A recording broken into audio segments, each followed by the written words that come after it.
Jehoshaphat is David's great-great-great-grandson. David, like David and Goliath David, who became King David. Jehoshaphat's story is awesome. So, 2 Chronicles, this is Old Testament, and I'm in chapter 17. Jehoshaphat, he had priests go out among the people. He's the king of Judah, and teach them about God.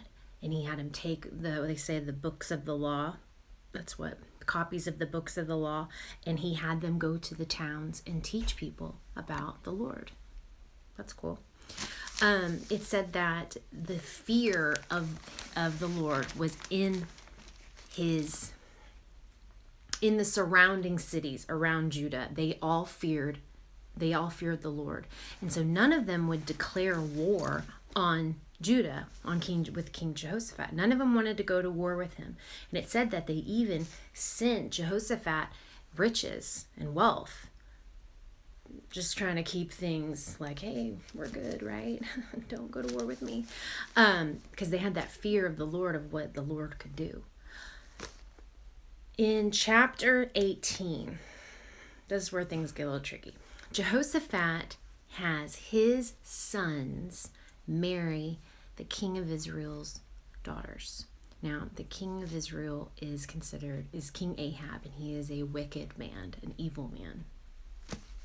Now, he asks the king Ahab, he's like, hey, will you go to war with Ramoth Gilead? Will you go to war with me? And Jehoshaphat's like, yeah, but you know what? Pause. Let's ask the prophets, and let's ask them.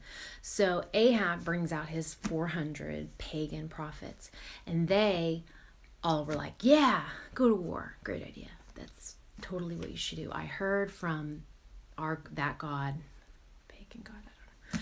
That's what we should do. And Jehoshaphat's like, do you have any of the Lord's prophets? That's who I meant, the Lord's prophets. And Ahab's like, yeah, I got one guy, but I hate him. I hate that guy. He never tells me what I want to hear. He only gives me bad news. I don't like him. And they're like, well, he's like, you shouldn't say, and Jehoshaphat's like, you shouldn't say that. Can we still ask him? So they bring out Micaiah,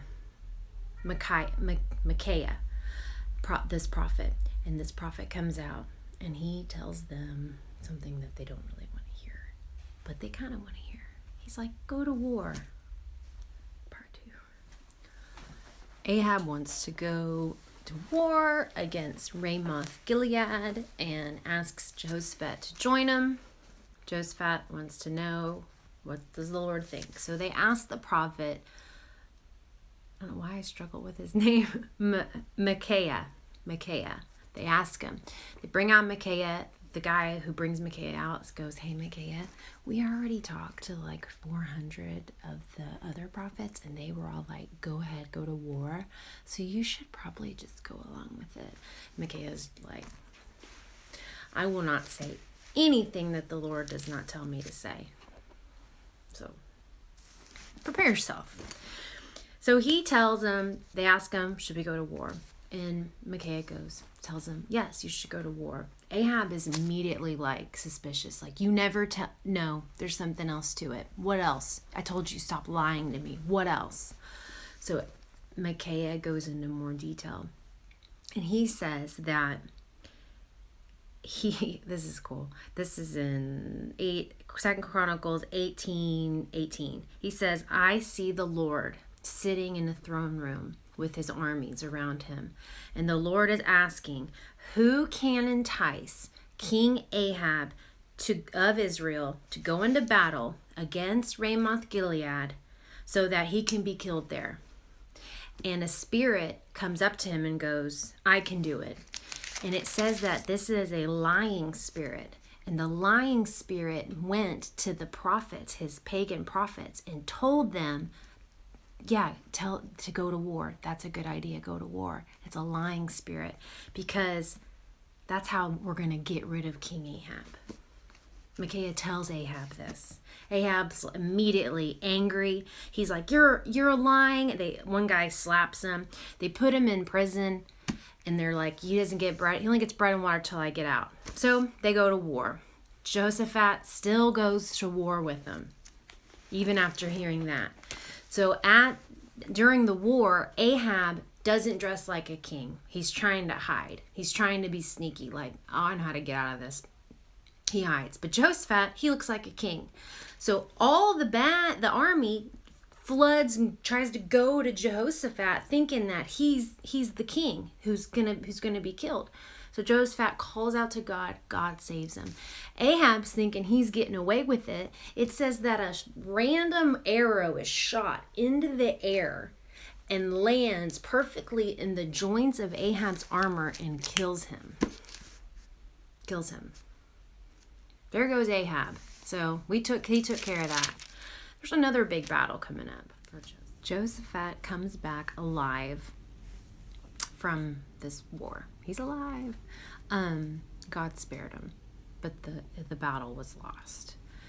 When he came back, a prophet of the Lord comes up to him and said, why did you help the wicked, the ones who love those who hate the Lord? Why'd you go help him? Why? And Jehoshaphat kind of has a pause here. And in turn, Jehoshaphat decides to set up judges throughout Judah. Judges who can, guess what? Judge the people of Judah, to help them with any problems that they have, to kind of help rule them and give them guidance. Judges who are led by the Lord, who are using not just men's laws, but God's laws. So he sets up judges. That's chapter 19. Chapter 20 is kind of when things kind of fall apart. Let me see if I can say these names. The Moabites, Ammonites, and Meunites all are marching against Judah. They're all ready to go to war against Judah. This would be a slaughter. This would destroy Judah. Jehoshaphat knows that. There's no sense of like, okay guys, let's just get it together. If we really fight really hard and do our best, we can have a chance. There's no chance. So Jehoshaphat calls for Judah to pray and to fast and to fall on their face before God and ask God for help, for guidance, because there's no way out of this except a miracle through God. And so they finally get a word from God, and God tells them, do not be discouraged by this mighty army. For the battle is not yours. It belongs to God. The battle is God's. I love that. And he says, you don't even need to fight. You won't even need to fight. Just take your position, stand, and watch. Watch the Lord's victory. Isn't that cool?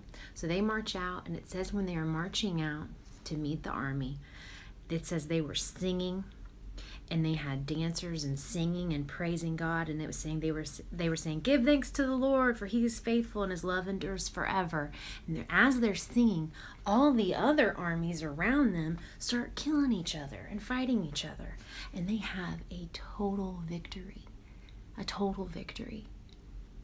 God supplied.